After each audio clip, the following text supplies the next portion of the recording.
Hello, everybody, and welcome back to the HSBG podcast. I'm your host, Educator Collins. I'm here with my constant co-host, Shady Bunny. Shady, how you doing? I'm doing great, man. It's another week in the. It's another week, another podcast. Yeah. Let's go, right? I hear you. Yeah. How are you, my man?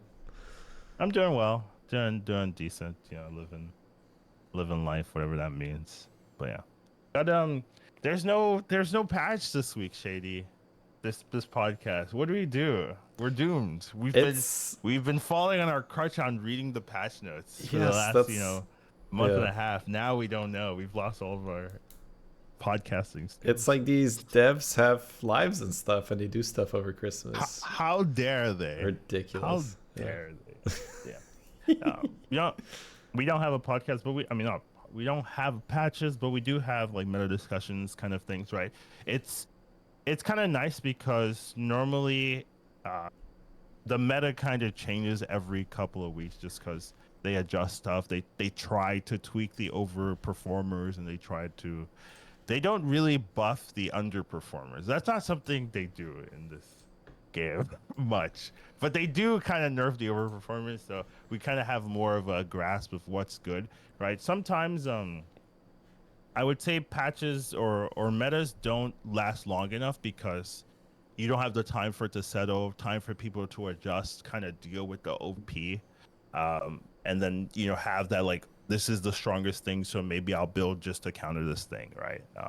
But we do have the time this time, so it'll be maybe more accurate in our analysis of the meta, analysis of what you should be doing, some of the fun strats, some of the maybe lesser known things that are pretty good. So this should be a pretty informative one overall. Oh yeah, for sure. These are in a way like my favorite. These are more the nerdy, nitty gritty Hearthstone battlegrounds. You're a nerd? Damn. I am, yeah. I guess you could say geek, but it's definitely nerd as well. Yeah, for sure. Huh. Yeah. Top performer is, I guess that makes sense, honestly. Never mind. I'm not even these make sense, except for maybe Putricide, which right. So for people listening, Collins and I are looking at a list of hero win rate. So this is something that we pull up quite often in these discussions because it makes for very easy jumping off points, because hey, this hero is performing really well. Why is this hero performing really well? Well, the meta is like this and that, and that's why it's good. So that's it's very easy. So the I think there's a bit of a pattern where it's not like every hero, but if you were to look at some heroes that you would not expect to be in this, let's say, top 10, is there anything that jumps out to you? Like what's causing this shift in viable heroes? Well, a lot of these are heroes that can get 6 drops. It seems in general, like the ones that jump out, I guess, would be Putricide. Yeah. What else would jump out to me? Blackthorn, but not really. But Blackthorn would jump out to me. The new Kurtrus makes sense. The old Kurtrus, no, but this one, yeah, I can see it. Nazat's OP, Galakrond makes sense. Omu, you can get a 6. Maev, you can get a 6. Cookie, you can get a 6, but it takes more work. But you can also force beasts with that, so I mean that makes sense. Right. The thing that obviously it's unfair because I play a lot, right? It's also something that would take. Shutterwalk is just demons are in, so the Shutterwalk is just like I have a picky eater. I now don't lose fights.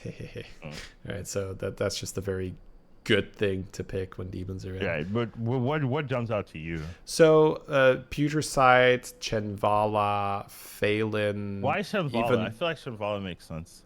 Second highest win rate hero, Chenvala makes sense to you? Yeah. Yeah, you are a Chen player. I was a big Chenvala fan. I understand that, but let's be real, Collins. In a world where scabs exists legitimately, like during the metas where Chenvala was good, I thought it was like the best hero in the game. But no one else was agreeing with me. Yeah, so but I'm not surprised. But that was also very specific. I think Chenvala with Buddy. I think that's what you're talking about, right?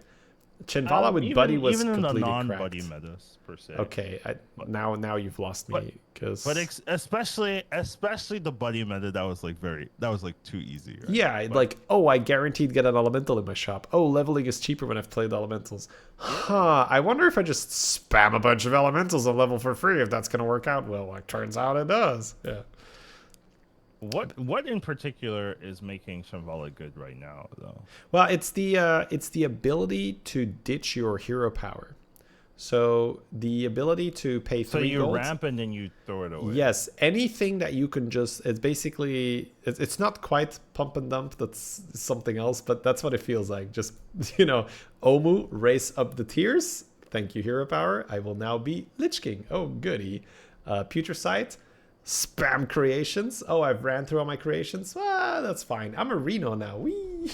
So well, you're still mostly going elementals with Shambhala. Of course, yeah. But I mean, you get to level like crazy, right? But the issue with Shambhala is once you're on tier 6, that thing is 100% dead. Yeah, just beyond, like it doesn't even light up anymore. It does nothing. Yeah. Right? It's not even for show. Like the thing just stops working. So just being that and then turning into an Alakir or turning into Arena or just anything that you can really leverage. And you can do like switch into Arena, and then after you switched into Arena, you switch into something else, and like it's quite silly. That's fair. That is a fair distinction from normal unspelled meta Shambhala, where you don't get that benefit of.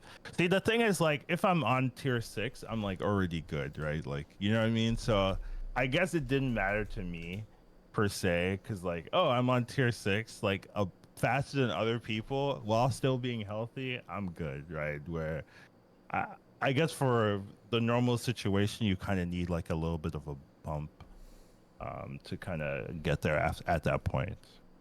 So I can see why it's doing better than normal, even when I rated like quite high compared to other people. Right. Yeah. I think that's fair, because I mean I've always had my heroes that I do a little bit better with, but just to see it, I've seen my stats, right, and Shambhala is super high, so I know it's not like a lie or anything. I mean, I have the same for Vol'jin, right? Like Vol'jin got completely butchered, right? They completely changed its hero power. It's so bad now.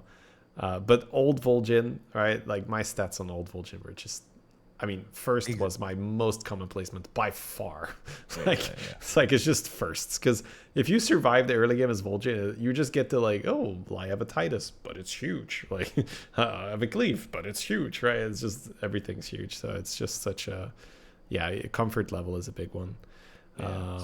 Makes sense. So I can see the switch the ability after you're done. Yeah, like fail in, get all your shit, then switch. Chen leveled and switch. Putricide, get all your shit, then switch. Shudderwalk is just like. So literally is literally all of them, because you can switch, or like 80%. Like well, okay, so N'Zoth is number 5 just because beasts are top tier. Yeah, N'Zoth makes sense. Yeah, if you find a Spore Bat, it's heaven, right? Because like your fish now also copies that Spore Bat. It's if you have a reborn on the Spore Bat, the fish copies 2 Spore Bats, so now you have 4 spells.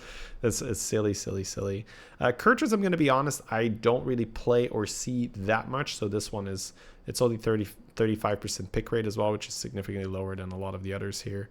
But I'm guessing it's just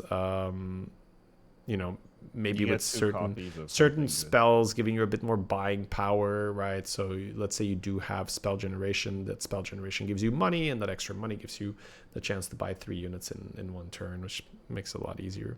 You just get 2 Caligos with Shady. It's so simple. Like, Cali, yeah. This man doesn't play the meta. Yeah. Now, I mean, you can. I've played some Cali here and there, but this is the death rattles rule now, old man. Like Cali, get your Cali out of here. You just get 2 rocks. It's simple. I had a game recently where I was on tier 5 and I had 0 death rattles, and I still bought 2 chickens. and won that game. Well, you had 2 chickens, okay? That's all you need. So like power level to 5, I had 2 chickens. Like the second chicken was also bought with 0 death rattles on my board. Let's make that clear. By the way, if you're playing Curtis, you have 3 chickens. So I'm just saying. That's why. Yep, that's why. Curtis would have had a golden chicken, yeah. Oh man, yeah. So death rattles are very good. Galakrond makes sense. You have so there is a win condition with Galakrond where if you hit Nala, you're essentially top 2, very likely top 1, because Nala, assuming that Lubber is in, Nala on tier 2, you pick Lubber. Suddenly every single spell you cast is +2/+1 on all your types. And let's just say you play a whole lot of spells when you're playing Lubber, right? You're playing Coin for free, you're playing Hasty Excavation, which makes you a gold, you're doing the book for the free rerolls. Yeah, so Nala on Galakrond sort of automatically top 2s when you have Lubber in the lobby. Omu makes a lot of sense as well, because same as before, you level to 6 and then ditch the hero power. Maiev is also really good because, as you mentioned, she is good at grabbing a 6-drop. But you can just hero power 6 gold spells, 5 gold spells, get them 2 turns later in your hand. That is real. Like Golden Touch, just hero power that sucker. Like 1 gold for a Golden Touch 2 turns later is still a very good deal. So it's just a very nice hero power to keep. Then yeah, I think that's sort of the interesting one. And bit down there we have Terran, which makes a lot of sense because beasts are doing so well. We have Snake Eyes, which, you know, is heavily nerfed in terms of armor. She only has 6 armor, so the reason why she's not doing better is because she's dying. You get some bad rolls, you can easily. But she's still really strong. She's really strong. High roll. Yeah, I take Snake Eyes all the time. Yeah. But you can die now, right? Like it feels way more fair with the 36 HP. I definitely see Snake Eyes top 8 quite often. Yeah, they're just bad at the dice. You know? Yeah, if the dice is a little against you, you could be like, "Oh, I ran out of health. Whoops." Okay, that happens. Alexstrasza up there. Huh? Yeah, same, right? Burn that hero power, then get a new one. That's that. No, what? That's not the point. You force dragons. It just shows you that dragons are viable because Alexstrasza is up there. Oh, so I would do Alexstrasza. I would get an Ignition Specialist for spell generation and then switch into Beast. That's how I play that hero. You're destroying the sanctity of this. I do the same on Future Side. It's so dumb, right? I do like creation like on tier 3 or tier 4. Sometimes, like today I had a game where I was able to, the curve just worked really well. So I was able to use my hero power once on 4, once on 5, once on 6, and I leveled all those turns because I got the coin guys, right? So I got all the money, of course. Yeah. And then after that it was just full beast switch, because like, okay, why would I be, you know, you can have a good undead board with Kel'Thuzad, and you have a good creation, and then you make more of that creation. That's absolutely possible. But beasts are so bonkers that if beasts are in the lobby, it's generally going to be better for you to just, you know, ditch your creations and be like, hey, I power level to 6 with this extra shit, and now I can buy the gold, or now I have the, you know, the chicken and all that.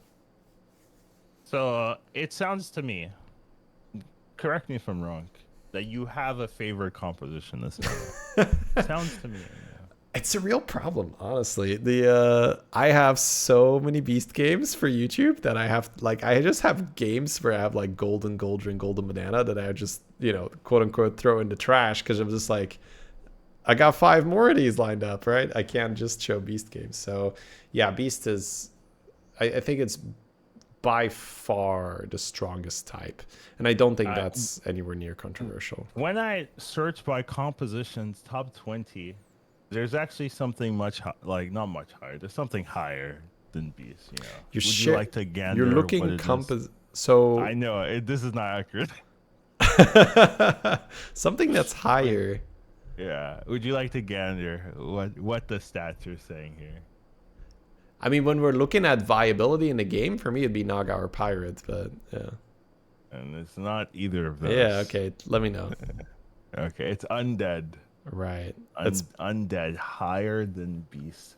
In terms of average placement for top 20%, which is above 6,000, so it's like so irrelevant. Yeah, it's because you the thing is you get a Muros and a Kel'Thuzad, and you're not dying.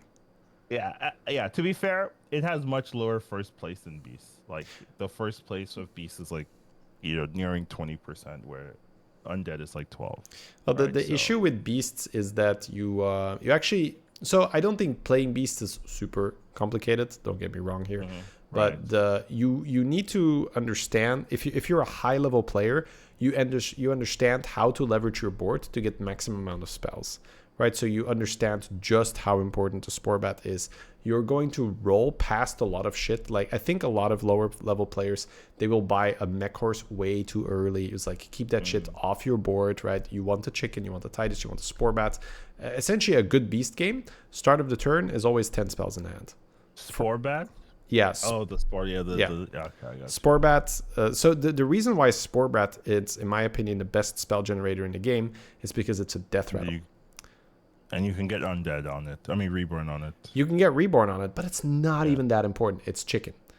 And it's Titus Tribute. So Titus Tribute interacts with it because it is a death rattle. And, of course, it makes more Titus Tribute. That's the silliest interaction, right? Like, the Spore Bat produces spells. If you start your turn with 10 spells in the hand, you're not more likely to have it than not, but it's not super crazy to say, like, oh, hey, another Titus Tribute. How nice.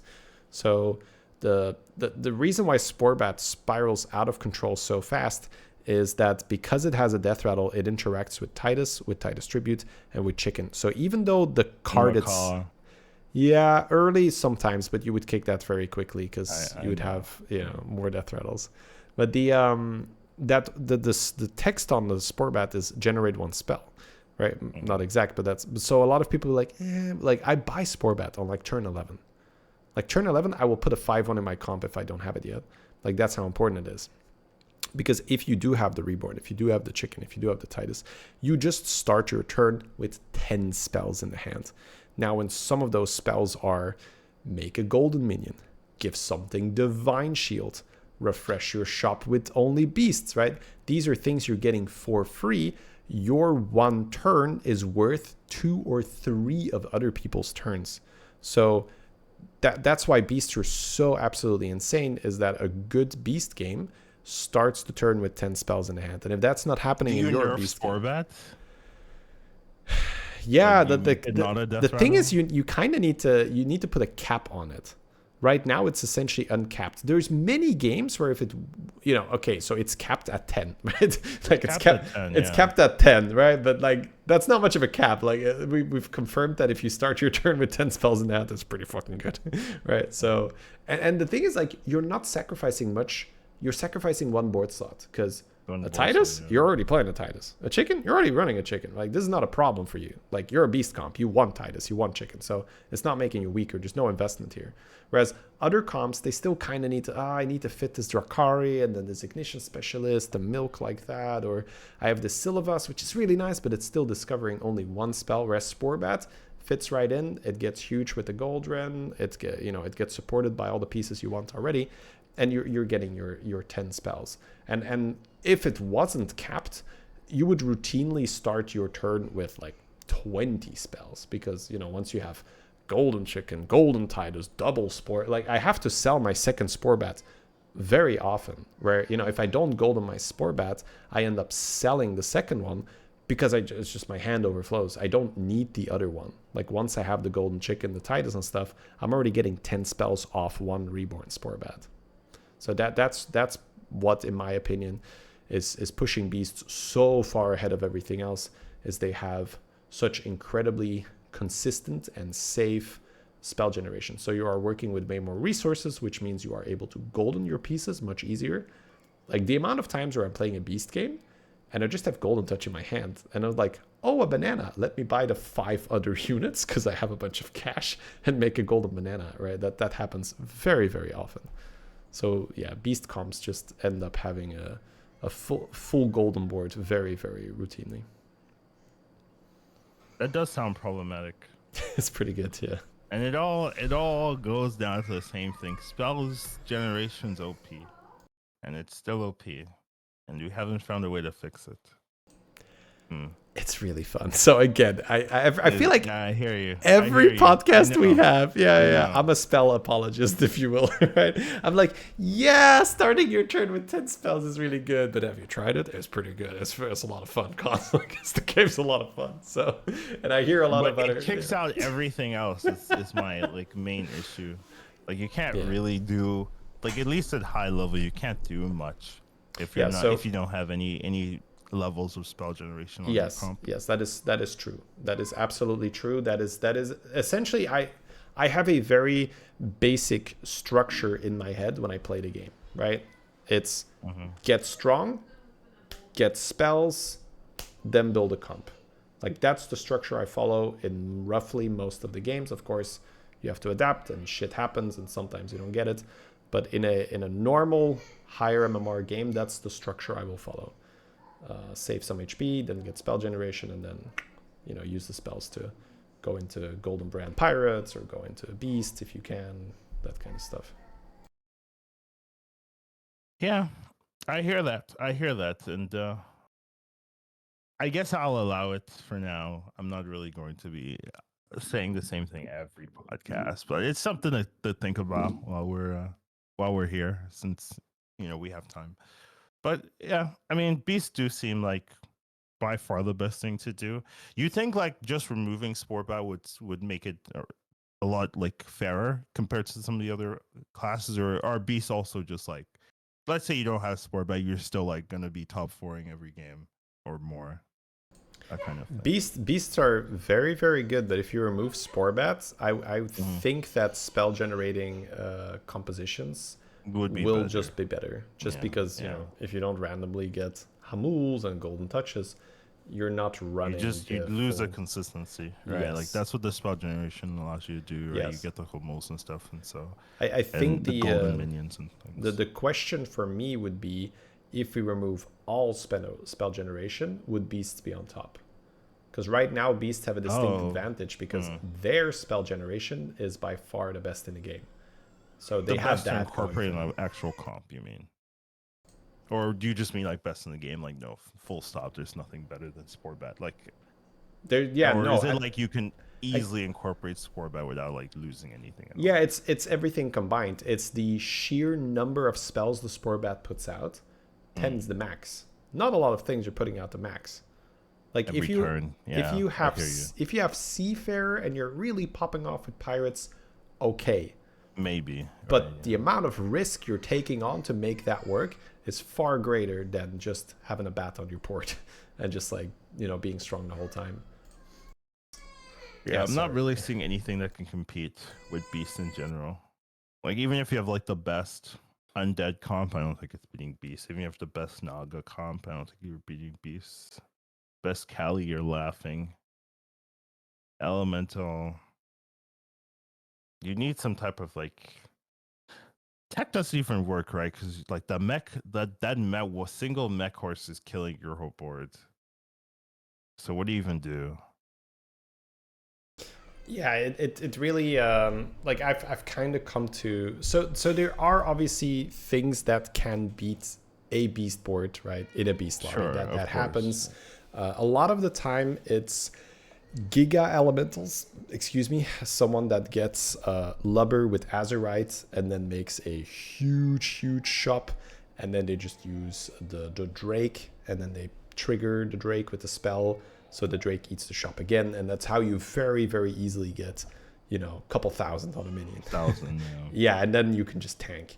APM pirates that are, sorry guys, let me see if it's okay.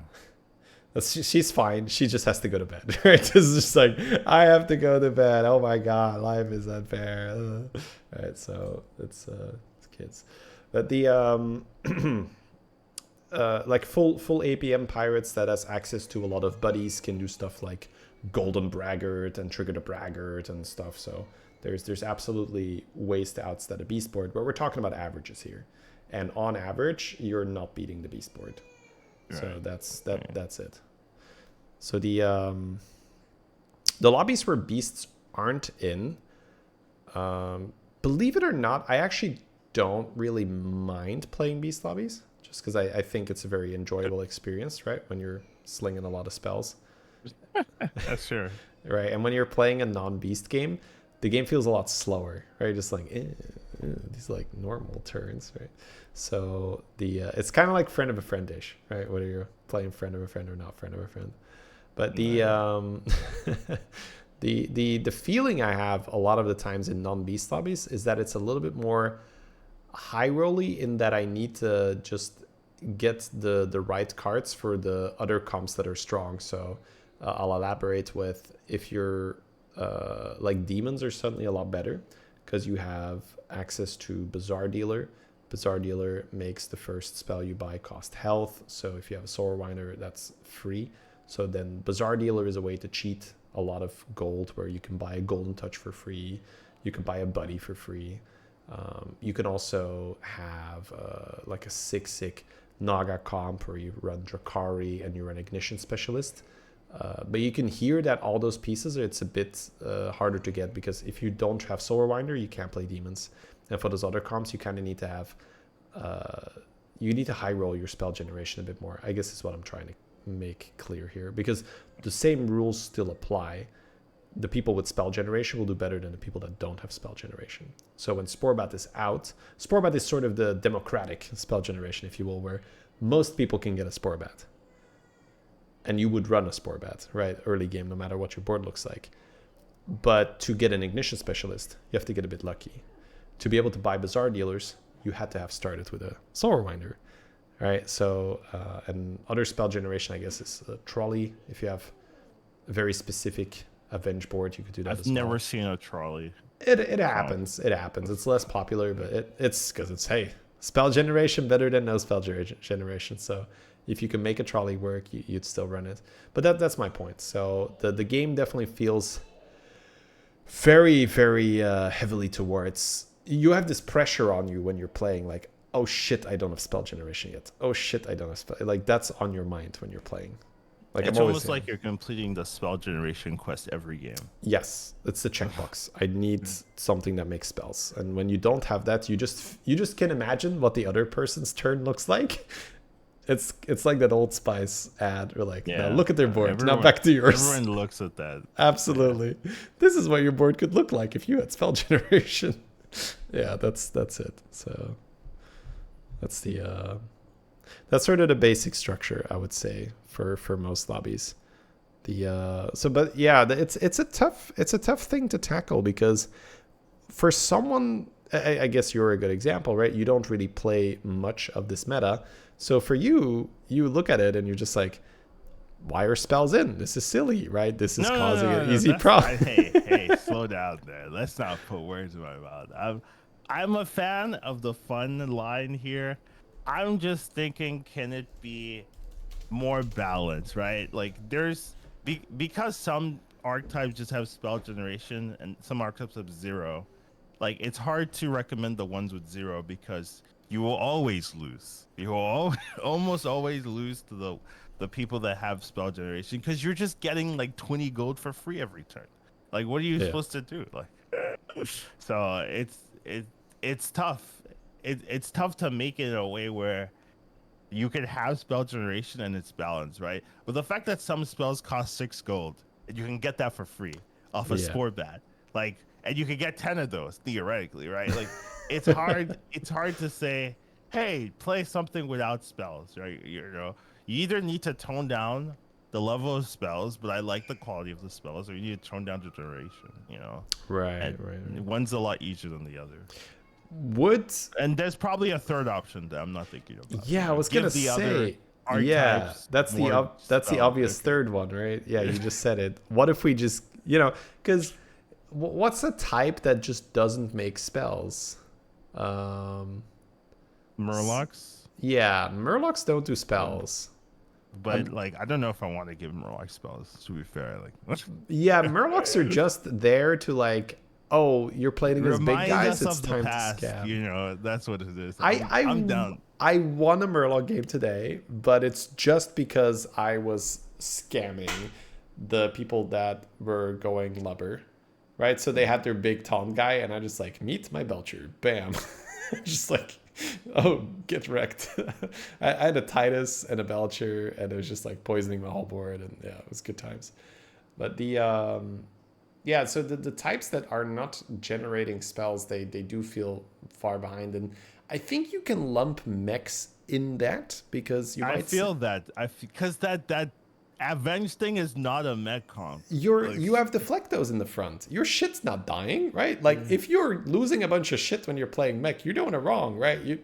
That's a Mega Buster, very specifically. The obvious thing is magnetize, gain a spell at the end of your turn, end of turn, gain a spell. It's a magnetic. Yeah. Oh shit. Yeah. That. Oh, they should hire you. So, stacks with Drakari. Obviously, we need to talk tier. We need to talk stats. But yeah, of course. I don't hate the sound of that. You guys taking notes? Okay, let's go. No, but I mean, okay, so it could be that if we introduce even more spell generation, right, then we like push it where it's too silly, the stuff. But it's worth exploring, I'd say. The idea of giving because you are, I mean, it's a bit of a silly cap, but because you are capped at 10 spells per turn, at least, outside of I'm removing Phalanx. I'm just throwing this out there. I can't let this live in my world. Right. You're removing... It's changing in some way. Yeah. The issue, God, I keep going back to this when we talk Phalanx because they allow the interaction with KT.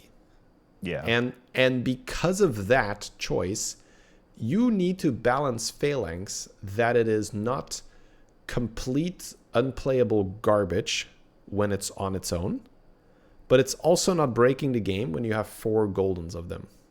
But the problem is it's breaking the game when you have 4 Goldens. Yes, exactly, right? So it's like we're not doing that job very well. For 4 Golden, because this happens. You might say like, when does that happen? Like every fucking Phalanx KT game that happens every fucking time, right? Like I've had it multiple times this week. Golden Chicken, 4 Golden Phalanxes, Titus tribute. Start of turn is just like you see the board just go like. It just stats, right? Because you have the 4 Golden Phalanxes all being triggered twice per chicken, and then also the bonus from the Titus, the bonus from the tribute. God forbid you have a Golden Titus, right? It's you just see your guys growing to 300, 300, 400, 400. And that's with a Phalanx that is now only adding 4, 4 instead of 7, 7. Lightfang's not in the game, is it? No, God. Lightfang would look at that. Lightfang looking at Phalanx and just crying itself to sleep. Because it's permascaling now with the KT as well, right? Like the permascaling part of it is not as stupid as the combat due to, chicken being insane and chicken proccing on all the Phalanxes. The KT is usually only proccing 1 Phalanx, right? But the chicken procs every single Phalanx, which is so insane. So yeah, you're absolutely right. That's still something. But I would say just because of how stupid beasts are, I don't see that comp as often. Right, because it's so much simpler to just go beast. And that's honestly an issue too. Because with beast out, I don't think the Phalanx is that much of a problem because chicken's not in, so you don't get that full start of turn proc. Yeah. Once again, why is chicken a card? We have some. We keep every week we hit against the same line. Where you like, you have chicken. Yeah, why is chicken a card? I don't know. This is something that I'm not sure if we fully touched on that last time, but the tricky thing is that if they start balancing the game around chicken being in, let's say you just completely gut chicken or remove it, are death rattles suddenly completely unplayable? You still have Titus tributes, right? Yeah, I wouldn't like that. I would actually much rather have them just remove tie distribute and start with that and see what happens. That's fair. I'm not going to do my tie distribute rant again. You guys can check any of the 27 previous episodes. Or, spells have been in for only 3 podcasts or so, but still, like, I think in every single one of those podcasts, I'd be like, this is not okay. And let me tell you why it's not okay. So I'm not going to do that again. But that would be my obvious candidate if we're talking just changes, like remove tie distribute, because but it wouldn't solve the beast issue. Just remove it. Like, you'd still have a really you'd hurt it, but I think it's still the best comp. You'd still just force it. So I think it still is the best. If you remove that end of the chicken, now there's a discussion, right? Like, if you remove chicken, I think beast just completely falls apart. Because I see what you're saying. It's so necessary, right? Yeah. Like, you go from having like a 700 mech horses to like 100 mech horses, which isn't winning the game. You have to. It depends on how many you spawn. Right? You could do a lot of mech horses. Yeah, sure, but it's not as reliable. Yeah, that's the thing. The reliability. Like that's why chicken is so strong. You are taking a composition that is inherently combat luck based, because your shit needs to die in the right order. And you're removing that. You are moving a huge portion of it, not all of it, right? Because your banana can still die before your mech horse and all that. But your banana has a shield on it. It also has reborn. Yeah. But it can get wrecked by cleave. I've had it happen, but whatever. Sure, that's fair. Yeah, especially like cleave a death rattle and then your guy doesn't spawn with the reborn. But I was gonna say. The thing is, like, because of the chicken, let's say they have that Worgen guy that could snipe your Titus, that doesn't even lose you the game, because the chicken has already procced the Goldrun, right? So most of the Titus work is already done at that time. Like, is it better to keep it for the actual Goldrun dying? Yes. Is it better to keep it in case you have enough board space to summon 3 or 4 mech horses? Yes. But the main reason that Titus is there is to boost that initial chicken proc, so you get a lot of Goldrun procs, so your tokens are big, so that when your tokens start dying, and you have the banana to buff them, they're already massive. Yeah, that makes sense. Yeah, so is there a solution? Well, I can see chicken being changed to not triggering every single death rattle. I think that's a very popular suggestion. I see that in my YouTube comments all the time. I see it in chat as well. What, trigger 2 death rattles or something? Trigger adjacent, or trigger just left or just right, something like that. Yeah, that's fair. Yeah, I think trigger everything is just so bonkers, right? Because that hurts the Phalanx comp very badly, because Phalanx wants to run many Phalanx and you want to trigger all of them. Right. It makes it so that you have to choose. They should hire the YouTube comments now. Yeah. Yeah. I think that is a fair thing to explore. Right, because right now it does feel like a bit of a cheat code, like, oh, chicken, we're saved, boom. Because I can see it being, right now it's hard to imagine because it's trigger all.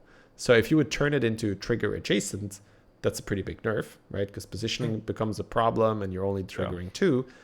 But I could see chicken being trigger only 1 and still being relevant. Still being very good, yeah. At the end of the day, if you have a golden chicken that is only triggering your Goldrun, that's kind of what it does in the end game, right? In the end game, you sell your Spore Bat. So if you have a golden chicken that triggers your Goldrun twice, it might be hard to get to that point, right? Like, without all the Spore Bat. Well, you would first do Spore Bat, I would say. In the early game, you would do Spore Bat. Right, but yeah, you'd have to make some decisions and maybe not gain a hand of 10 spells no matter what every time. So I think that's something to explore. It could be just left and then golden is left right. Yeah, something like that. Yeah, like that. Because I do think if it's adjacent, it's still very good, because that's still 2, and 2 is a lot of trigger. 2 is a lot to trigger early game as well. Like, that's probably gonna cover most things. So. It's funny, right? When you would think about printing a card that start of combat would trigger adjacent death rattles, you would say that's broken. When you think about it, right? Like just, like it's hard to do it because chicken is a card. But if you would forget chicken was a card and you would just look at the current environment, and you would be like, you couldn't be able to do that. Like, what if you would just proc Goldred and Sporbat every fight? It's like, oh, that's what people are doing. That's why they're winning. So that's... What if you just proc Phalanx every fight? Yeah. 2 Phalanx. 2 Phalanxes getting procced every fight. That's insane. You can't do that. So there's probably something there. All right. Yeah. I'm down for left and then adjacent golden. Kind of like they did it for the other minion. Murkai was over nerfed though. Yeah, he was, but I think you still want to have double. So I think we're either doing adjacent and then double adjacent, or trigger left once, trigger left twice for golden version. I think you want to have the double trigger as your reward for golden. Yeah. Interesting. Would trigger left twice be better than adjacent? I guess. I guess it would be. Golden Goldrin. Just you want to slam your Golden Goldrin as many times as possible in the end game. So you would take that deal for sure. I see what you're saying. Yeah. That's a good point. You sold me on the double as your golden. Yeah. Yeah. The interesting thing about trigger left, it means that you can't easily have 2 chickens on your board. Right. Yeah, you wouldn't be able to put a bat in the middle and trigger it twice. Yeah. That's what you're saying. Yeah. Is that good? I mean, right now it's batshit crazy broken, so I guess that's a fair takeaway. But this is the craziest thing, that if we're talking about it being adjacent, we would say that is an insanely good card, right? And just the fact, and that is I agree, very, very substantial nerf to chicken right now, right? That is a very substantial nerf to chicken right now. So the fact that we are talking about it, would adjacent be too strong, it's silly that chicken exists in its current form. That's what we're saying, because I kind of want to try adjacent, but it's because I like playing with it, but that still feels very strong. Yeah, I don't know if that changes much. That's my right. It changes some stupid boards, but the bread and butter pattern. Bread and butter is the same.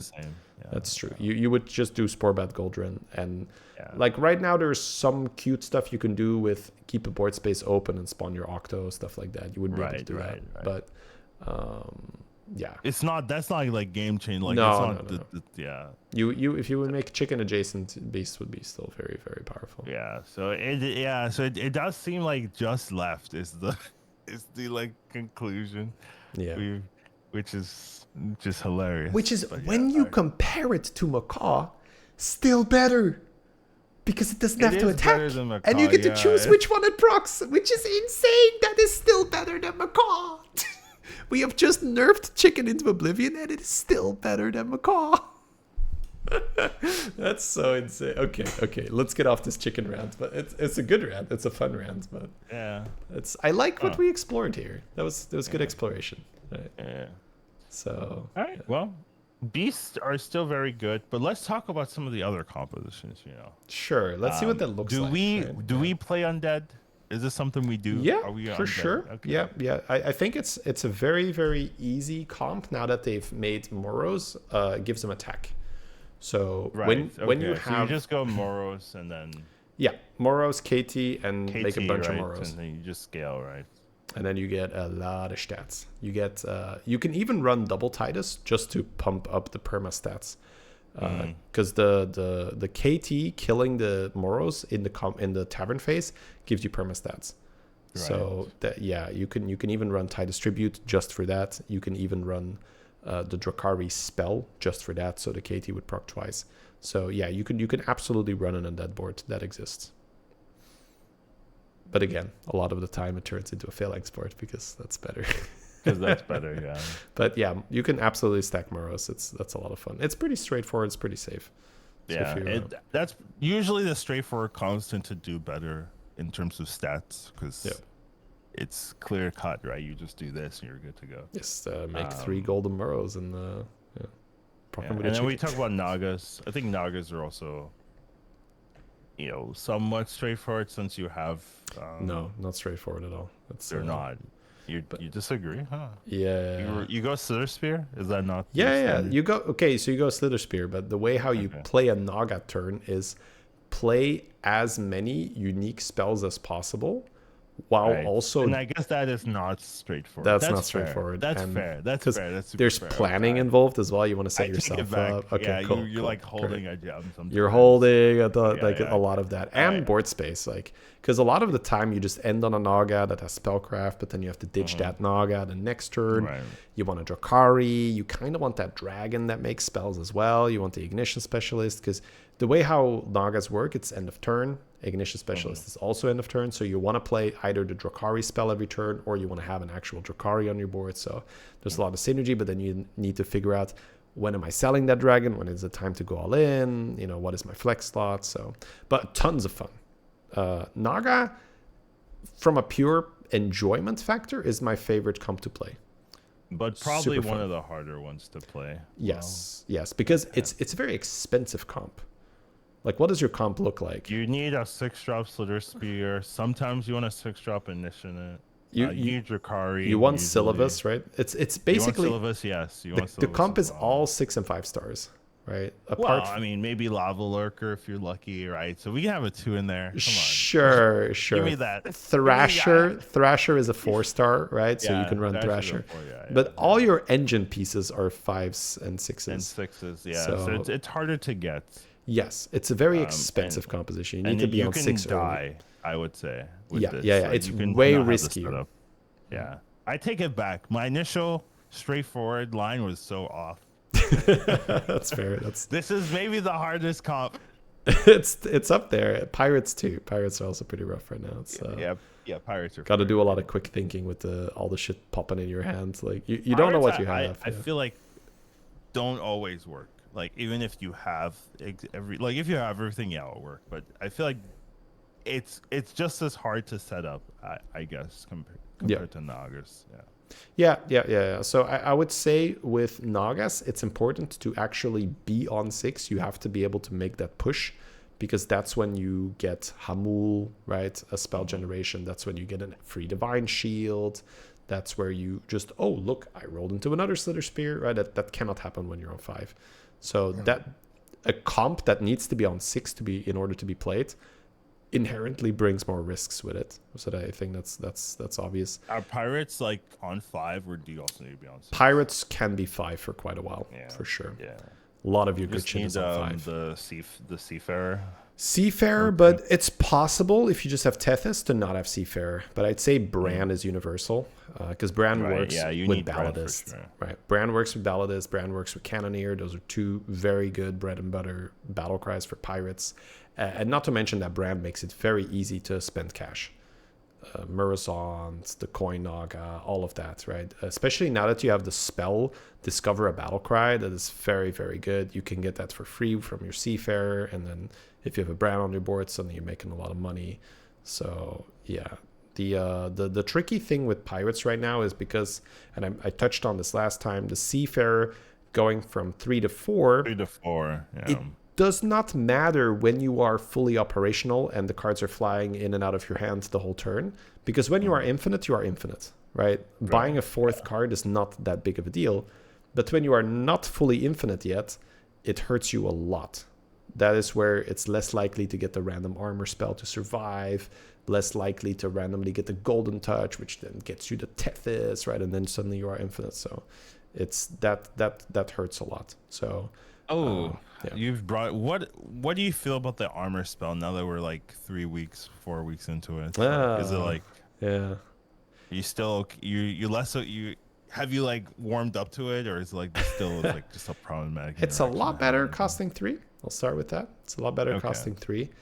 I am very used to it now. Okay. So I don't necessarily have that, this has to go feeling anymore. Right. I don't know if it's just, me getting used to it, or if it's just like, you know what, maybe this, because we didn't really know, right? It was just like this was the first time you could gain health. So the game changed in that you do take more, at least I take more risk than before, because that armor, it's always in the back of your mind. If you're on 11, in your mind, you're like, that's salvageable. I can go to 16 again. Like that's always on your mind. So when you go to 10, that's when you're like, oh shit, I can't sell. Like this is one life. I can't cheat my way out of this with the armor spell. So yeah, 11 or 10 is now a big deal when you get chunked. So, but good question. Yeah, that is. Yeah, I guess my answer is that I've enjoyed playing with it. So okay, that is the most important. Honestly, at the end of the day, most important rationale to have. And if you enjoy playing with it, then yeah, sure. It reduces the games where you were close to getting there, but then you died. And then you died, yeah. Yeah. So that helps. It's good to hear. All right. Yeah. I guess what I will do to round things up here is to, I guess, think about one or two more. We're not done. Oh, I think we're about done, but I'm more than happy to talk other stuff. So, what did you have in mind, Collins? We haven't even went through all the compositions, sir. Right? Yeah. Okay. I wasn't going to go through everything because well, I'll do it this. If it's not very relevant, I will go through it quickly because you should be playing it. So we'll start at the bottom. Mech. Okay. Sure. So. When Utility Drone got buffed, I was like, you know what? That's a really big buff. This could be good. And the thing is, yeah, if spells aren't in the game, that's a massive buff. It's too slow, right? The short answer is you're not making spells. So it's too slow when you compare it to spells. Yeah, like, spells now, do more than this. I absolutely have seen first place mech boards. It does happen because when you get Drakari, you run Utility Drone, you have Boxers, you have your guy that prints Magnetics, that still wins, but like you said, it's too slow. So compare that to a more meta comp. That meta comp will come online far, far safer, far, far quicker. So yeah, I'd say mix there. Let me order the types. Let me see. What do we have here? Quillbore's at the bottom still. Quillbore. Oh yeah, we can do it on that. This composition. What is the? Where do I sort this? Composition. You go to MR range. Top 20 is the only one I have. Current patch, I guess. You could also do 7 days with current patches. Current patch is like a month. All right. I'm probably my brain is like a little off. Anyways, I don't need to have it on screen. It's fine. I'll So yeah, when we it's like top. You see the top next to heroes, minions, compositions. Oh, over there. Okay. Right.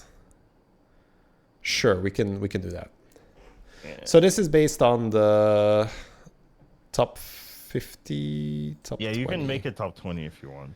It won't change much, to be fair. So it doesn't. Well, matter. Pirates tier 3 is just. I mean, I get it why, but that's why it's top 20. But I mean, for the purpose of the podcast, 6,000, 64. Yeah, like, and it's not very accurate. That's why you should feel good about your MMR, by the way, guys. Right, like 6,000 plus. That's top 20%, and I think that's top 20% HS replay, right? So that's probably even a bigger even filter, higher. Right? Yeah. You're even higher when it comes to total population or total player base, right? So tier 4 they have Quillbore. I think that's fair, just because there is no inherent Quillbore spell generation. There is, right? There's the one where you lose a gem to get a spell. No, you lose a gem to get 4 gold, or you lose a gem to get 3 gems. Isn't there one that gives you a spell? No. There's not? No. I've been lied to. Oh, okay. Unless I have a massive brain fart, so chat. Never mind. We will trust. Right. That's That's but that's that's a big part of it. Also, to play Quillbore efficiently, you kind of need to stay on tier 3, and then you need to hope that you triple into a Rylac. But then beasts are in, so what the hell are you doing? Being on tier 3, you want Spore Bat. So it doesn't make sense to do that, right? So again, can you win? Anytime you want to play Quillbore's, beast will beat your butt. Yeah, and if beasts turn in, you don't have Rylak to repeatedly scale your gems, so then it's not very good.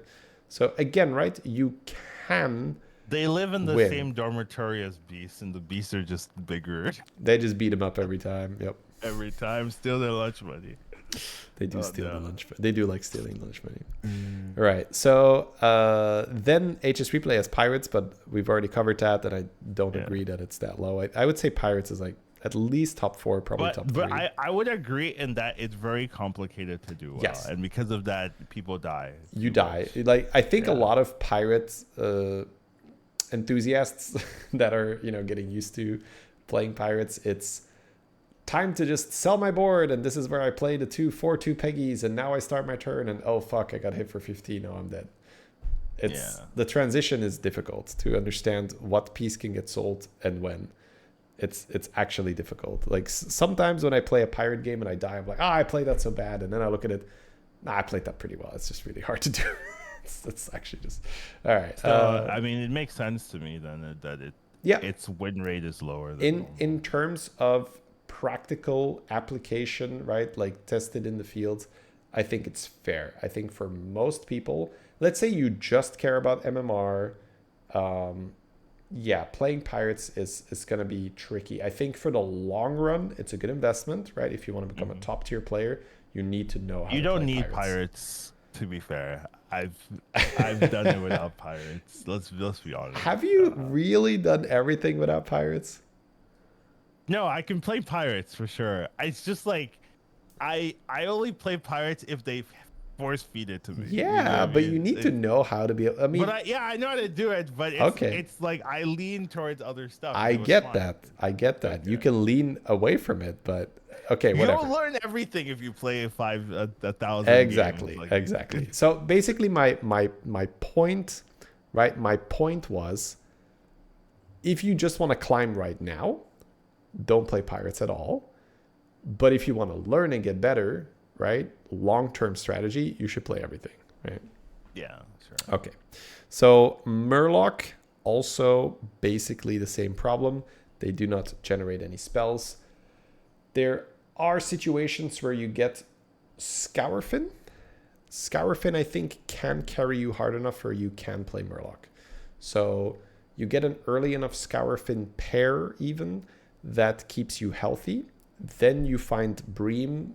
Now that you have the 3-drop Murloc that pulls from the hand, and it can pull anything, that's big support. So on tier 3, you can find both the Scourfin and the whatever it's called. That's how much Diremuck. Yeah, Diremuck Forager. So you have Diremuck Forager and Scourfin on tier 3, so they work quite well together. And then eventually you hope to transition into having a Bream in your hand, and you trade your Diremuck for a base skill, and that comps, that works. But again, right, you need to hit the Scourfins early. You then need to have the Diremuck and transition into the base skill, transition into the other one, and no spell generation. So it's normal that it doesn't do too well. Yeah, sounds complicated. I see demons lower in tier 2 here, and I would put demons up quite a bit higher. Right? Yeah. I agree with that. I think they're quite straightforward. It's but essentially the lower, what's happening is people are dying. So that's usually what's causing the drops. People are dying. So apparently you're dying with demons. Does that make sense to you or no? How are they dying with this class? I think the issue with demons is that juggling board space is actually tough. Because you would want double Bazaar Dealer, you would want double Malkazar, you would want double Floating Watcher. I'm pretty sure people are still picking Tichondrius at some point. I don't bother with that anymore. There's also a version where you just buff your shop like crazy and then you play Urzul. At some point, you're going to kick your Weaver. So I think the issue... The Urzul Felbat seems to be the winning version. Yeah, I don't even mess with Felbat too much. The way how I play... But, right, you just get one big Urzul and you play the yeah. I think the strongest way to play demons is with Bran. Because what you do with Bran is you have an Urzul. You will get the Percussionist that will discover more demons. So first of all, if you have an Urzul on the board, that's a bunch of free eats you're getting. But you're also randomly getting Felemental. and that's how you're making your shop bigger. You are discovering Mecha Draxus from that thing sometimes, and then you are playing Mecha Draxus with the Bran, and then that's demon, and your Urzel just goes like nom, nom, nom. So you can eat way more in one turn with a Bran than a Felbat. Yeah, I see. If you are playing Urzel, especially if you have an Urzel pair, it's not even close. Like the Bran is way better than Felbat. So and you get all the other benefits of having a Bran. So you roll the Panda that discovers a spell. You can get 2 spells, right? You are running a Murozond, you can do that. You can pull some free shit. You get a buddy, right? You get Zephyrus. Now you have a Bran. You get the Phelan buddy that gives you a bunch of cards in your hand. Yada yada yada yada. But you don't even need Soul Rewinder for that. Yeah, I mean, Percussionist hurts, so you want to keep it. It also means that you can just run, especially if you can golden the Bazaar Dealer. That's really good because that's some kind of spell generation, right? You're not really generating it, but you're buying it for free. So I think that's also the tricky thing that a lot of people, they don't know which spell to buy when. That's pretty difficult when you're playing demons. You want to, because when you have 10 gold to roll with, you have a very high standard of what you're going to buy. And then every time you roll and your gold becomes less and less and less, you're going to lower your standard. So basically when you're on tier 5 and you start rolling, you want to buy Golden Touch, you want to buy Buddy, you want to buy Discover a Demon, and not much else. Because those are like the really expensive, good things on 5. But if you have 4 gold left and you start rolling, you might say, let me just take this, like, make a Battlecry guy, right? Let me just buy that, it's fine. So that's a pretty tricky thing that you have to do with demons. So while demons are inherently pretty straightforward, I think in the spell meta, especially with, I don't think a lot of people will play it with Bran. So especially when you play it with Bran, it's a lot of decision making every turn. Because I don't even run Cultist anymore, just because people will run Bramble Witch against you. Now, if Bramble Witch isn't in, yeah, just farm up, make a big taunt, and then resummon it with Cultist. But if Bramble Witch is in, I just use Pants on the Urzel to untaunt it, and I just taunt the Bran or something, and like have fun using Bramble Witch on my Bran. Yeah, that makes sense. Yeah. Interesting. It's fun. It's a lot of, that's why I said spells are fun. they made demons interesting. Crazy, right? Demons used to be so boring, but now I have a lot of fun playing with Bran. Fair. All right. And then elementals, I think, and dragons. Right. You hate dragons for some reason. No. I like playing with dragons, but I mean, compared to all the death rattle shit, they're slow. So elementals, I will say that I just don't play very often. I think even I do. Yeah. I play more elementals. Okay, sure. You talk about elementals in this meta, then Collins. Yeah, I'll let you have that, Joe. All right, I appreciate that. I think for the most part, so what I can do is tell you guys like what works really, really well, right? So an untaunted Master of Realities. Yes. So you get Master of Realities and you untaunt it with the Pants. That's important because if Master of Realities is in, Bramble Witch is also in. Those two are always in the same lobby. So when you have Master of Realities, you get the Drake that grows 1 attack per card plate. That's very big distinctions because it means every spell you play, every gem you play, coins and all that counts as... It's Sandstorm, right? Yeah, Sandstone Drake. Yeah. Then you get Whelp Smuggler as well because every time that Sandstone Drake gets 1 attack, that Whelp Smuggler gives it 1 additional health. And that is a separate Master of Realities proc. So a very, very basic but very effective elemental board is Master of Realities, Sandstone Drake, Whelp Smuggler, and then copies of those if you can. Okay, good. Yeah. And that's very straightforward. And then you get a lot of value. Your Master of Realities turns into a 400, 400, 600, 600 very routinely. Pretty quickly. Yeah. It gets really silly. So if you can fit a Bran with that, great. Or you might want a Genie, or you might get a Rock or something. But those are your core cards when you're doing the elemental stuff.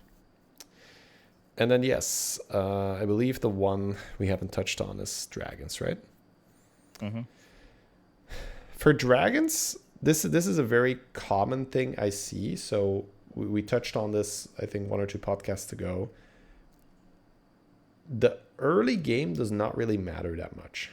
So when people think dragons, a lot of the time they think Whelp Smuggler and Nether Drake and just like, oh, I'll just start buffing my dragons and then I'll upgrade it into an even better dragon board. No, unlikely. What is more likely to happen is that you got Bran to work. So let's say you have Bran and you tripled into a Warp Wing, and then suddenly you have a way to use Drakisath attack tokens on your Warp Wing, and you can generate more cash off your Bran, and then you buy the guy that makes tavern spells, and then you do a golden touch, and then that triple gives you a Kali, and now you are suddenly, okay, now I can play dragons, right? Now you are, even that, 1 Caligos and 1 Bran is so slow if you're buying every battle cry. Like, dragons are actually fairly difficult in, it's similar to that, what I explained with the Bazaar Dealer, but not quite the same. So with dragons, I will be extremely picky on what battle cry I buy. I don't buy jugs. I don't buy random bullshit. I buy things that either buff really well, so you can have the dragon that buffs all your dragons plus 2/1. But for the most part, I will just roll for Murozond, Drakisath, the guy that makes spells, the guy that makes coins. Anything that's free is a free buff, right? So that's fantastic. And because you're playing Bran Caligos, at least minimum 1 Caligos, you're getting 2 triggers or more. So why do you do that? Why do you roll so aggressive for the really premium stuff? It's because that's how you find your second Kali. That's how you find your third Kali. That's how you find your golden Bran, right? Because once you have that, that's when dragons are truly competitive. You need to have like double Kali Bran, I would say at a minimum. And you are always trying to push for golden Bran. So get a new hero power for a Reno, or just buy the second and then the third Bran. Get Buddy. Buddy also works because you can get some insane battle cries. Zephyrus, you can get Phelan, Nathanos for your Warp Wings, right? You just like, even if you have to eat a Kali, right? Kali is the only big guy you have, that's totally fine. Make 2 huge Warp Wing chonkers. But that's, I would say, the most crucial skill set when you are playing dragons. It's the ability to skip all the random battle cries. So there's a question in chat, top tier. So I'm guessing that's referring to the quality of the battle cry. And again, right? So you are essentially, if it doesn't make me money, it needs to be a very, very good battle cry. So, and it's also a process for me, right? I always try to update that a little bit. I have my own little cheat sheet, mental cheat sheet. Yeah, right. It's like that little thing that's like good enough, not good enough, and that list can get updated. So right now I am still buying the tier 3 dragon that gives +2/1 to all dragons, just because you get that twice. Because I mean, first of all, if I don't have a Bran, I'm not buying anything. Fuck that, right? Like 1 Caligos? I'm dying. No way, right? Like 1 Caligos? Good fucking luck. I'm not even buying that dragon that gives +2/1 because I don't give a shit. That's 2 gold invested. Like no way. But that's why dragons are really tough to play, because if I tell you that you have a Caligos and you are skipping pretty much every battle cry you see, you're like, well, how do I play dragons then? Like, you get Bran. That's the first thing on your checklist.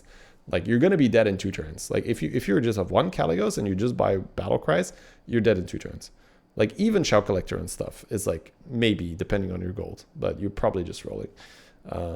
So that's the main skill. I think if you can get good at that, you're going to get a lot better dragon games, because you're going to see so many more shops, and the chance that you get Drakisath, Murozond. You do have to be on 6 Bran. though.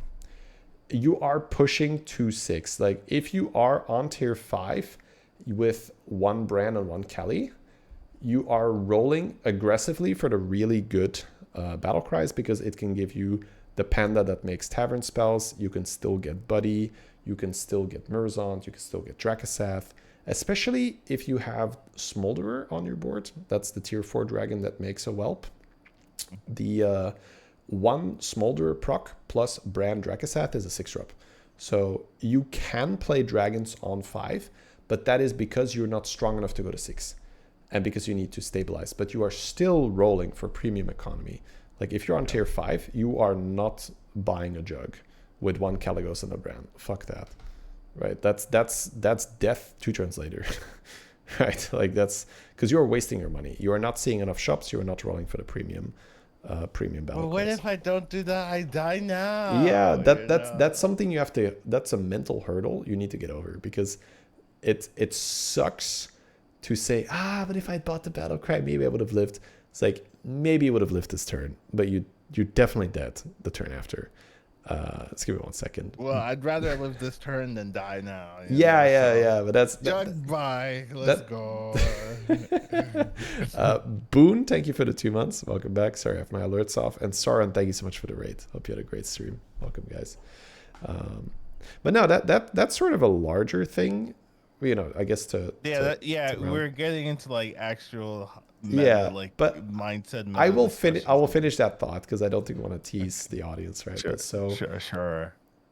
Being able to think about your average placement, that's a really good skill to have. So it's similar in other games where you are constantly doing risk management. I suppose poker being a great example, where yes, you can look results oriented at, I lost this hand, therefore I made the wrong play. But if you made a decision that 85% of the time you would have had a good outcome, then you should make that decision instead of the one that with hindsight would have allowed you to survive in the situation, but it was a bad decision on average. But that's obviously difficult because you need to have sample size, you need to have an understanding, right? Of obviously there's certain tools that can help you understand that faster, like you can watch streamers, right? And you can see, they're skipping that, right? Okay, they're skipping that in this situation. So like when you are watching a streamer, what they are not buying is as important as what they are buying. So try to take a mental note of that. When you see a shop, and like this happens a lot. Somebody looks at my chat and they're like, I can't believe you rolled past that. But it's because it's not good enough, right? There is this threshold of a card needs to meet a certain level of what it does for my board. Otherwise, I won't buy it. And the fear that a lot of people have is, but what if I skip it and I don't roll something better, right? Because you feel sometimes that happens. You feel like you fucked up. You feel like, oh no, I was too greedy. It's like, no, you made a decision that on average was going to work out. It just did not this time. So that's the thing. So anyways, I'm not going to go too in depth, but that's sort of closing that loop, finishing that thought. That's I'm passionate about the game. I like talking about it. Fair. All right, good. I think we've covered. Yeah, that was a fun one. Yeah, fun now we're there. Yeah, you were like, we're not done yet. I was like, okay, I guess we're not done yet. Yeah. That's good. We weren't done. Now I feel satisfied. We were not. I'm glad that you pulled that last bit out of us. That was good. All right, let's send us off then. Wind it down. Yeah, Collins. Say the final. Do the thing. Say the line. It's like Vart, say the line. Yeah, all right. Thank you guys for joining us here. You can find us on YouTube, Twitter, Twitch, X, all that stuff. And I don't have the line, honestly. Thanks for joining us, and we'll see you the next one. That kind of thing. Bye, everybody.